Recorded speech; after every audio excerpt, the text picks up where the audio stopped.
Do want to get back into that breaking news that we have been following here out of New York, as the NYPD Chief of Patrol did announce a short time ago that they do have a person of interest now in custody in connection to the sexual assault of a 13-year-old girl last week in Queens.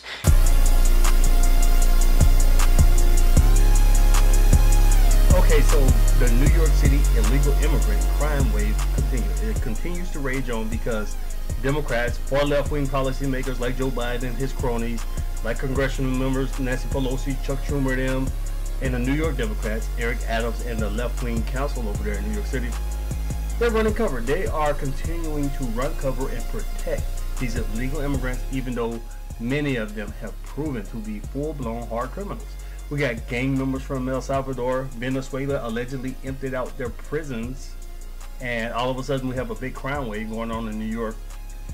Even though cops have been shot, cops have been jumped, the New York governor had to call in the National Guard to help with crime on the subway because of these illegal immigrants. The Democrats are still running cover.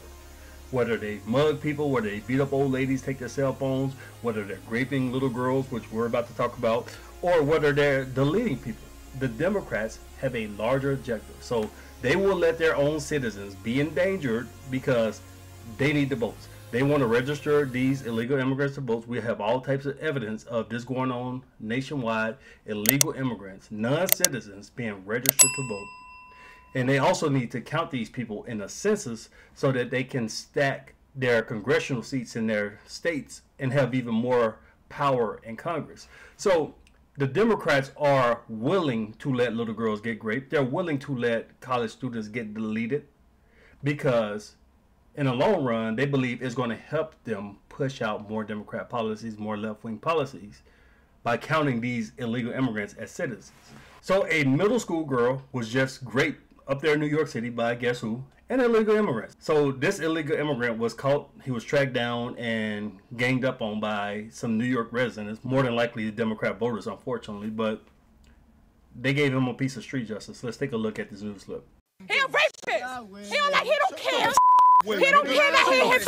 He faced street justice when residents of this Corona neighborhood recognized him from this wanted poster. They knew he was a regular at this bodega, so they all got together and waited.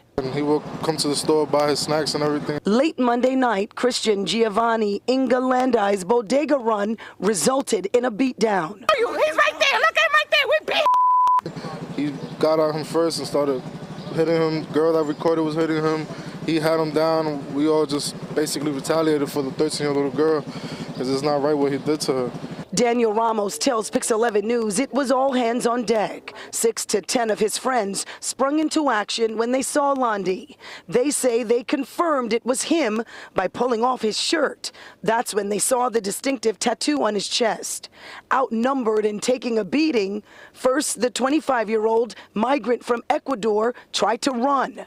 But Jeffrey Flores had other plans. I got the belt and I tied his feet, and that's it.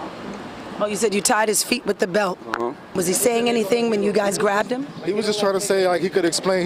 We wasn't trying to hear you explain nothing. During a news conference, police praised detectives for being relentless. That includes working with the community. There is no greater force multiplied than the eyes and ears of the engaged, fully involved public.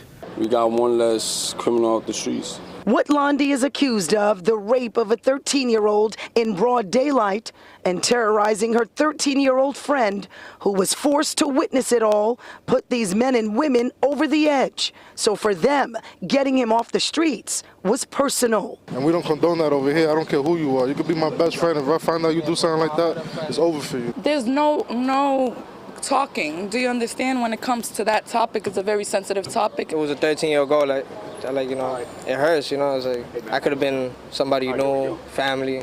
So it's a good thing that he got caught. The question that I have with all of this, because these people are talking about how terrible it is, which it is a pretty horrific thing. I mean, a very horrific thing, but the policies that led to this. Why was this man here to begin with? Open border policies, New York City saying come one, come all, we're going to give you all types of free stuff. He's living over there at the shelter. He's getting all the freebies that the New York voters and Eric Adams have given them. Why invite somebody like this in? You say, oh, well, we're just trying to help the poor children and the poor moms coming across the border. Well, when you incentivize illegal immigration, you're going to get a lot of these types too. You're going to get criminals, you're going to get gang members, you're going to get drug dealers. So my question is about all of these people who gave this man street justice. Are they still going to support Eric Adams? Are they still going to support Joe Biden? And I'm generalizing because if you look at the numbers in New York City, they are overwhelmingly Democrat, which is why it's hard to stop stuff like this to begin with, because most of these voters in New York City are sitting there supporting far-left policies. Then they complain, what happened? Why we have so many illegal immigrants? Why is crime up? Well, because you're voting for it. That's why. So let's look at this New York Post excerpt real quick just to read about some of the stuff related to this crime and other crimes, and the fact that Republicans, the minority of Republicans in New York, are trying to actually do something about it. They're trying to get rid of the sanctuary city law in New York City, but I doubt this is going to happen. Last week, an Ecuadorian migrant held two 13-year-olds, a girl and a boy, at knife point in the Queens Park as soon as they walked home from school. He was arrested Tuesday for allegedly sexually assaulting the girl and stealing the teen's phones. So what's happening now is you have council members, mainly from Staten Island. They're trying to convince the commission, who's in charge of what goes on a ballot in November, to allow the New York residents to vote on the sanctuary city.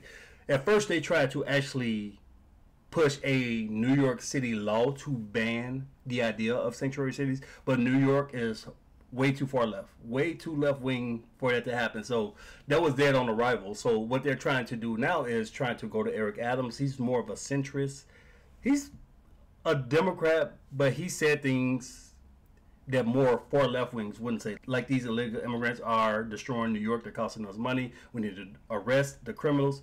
Most Democrats wouldn't acknowledge that. Eric Adams is more centrist, so he'll say it. So they're trying to go to him, and they're trying to get his support to go to the commission to say, come November, let's let the New York City residents vote. Do you want New York City to be a sanctuary city? Do you want all types of illegal immigrants coming in, sucking up all the resources and spiking up crime?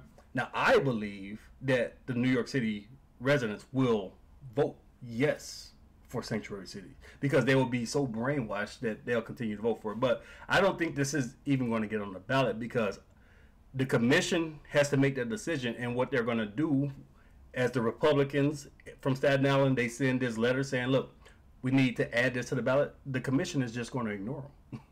It's like, look, man, you're nobody. We don't need to put this on the ballot. We determine whether or not New York City is a sanctuary city, not the citizens.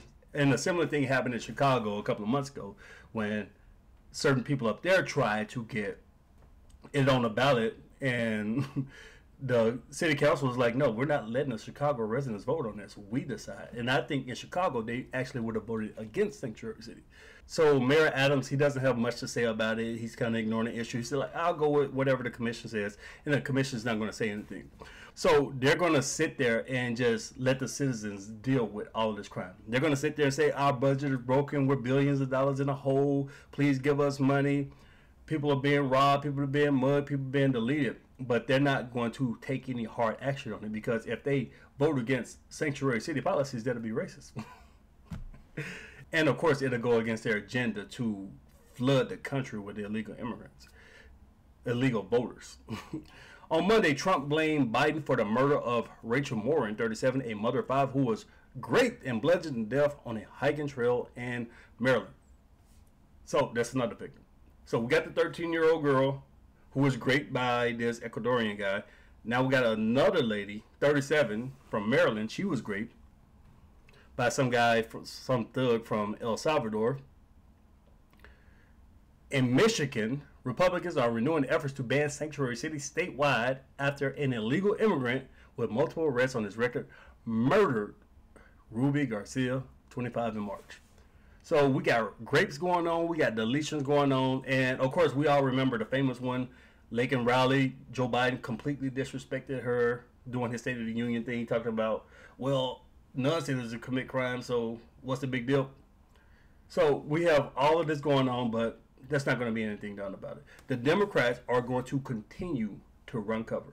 In fact, in this specific situation, they're saying, well, it wasn't really an illegal immigrant type crime. It was more of a domestic violence crime, even though the perpetrator was an illegal immigrant.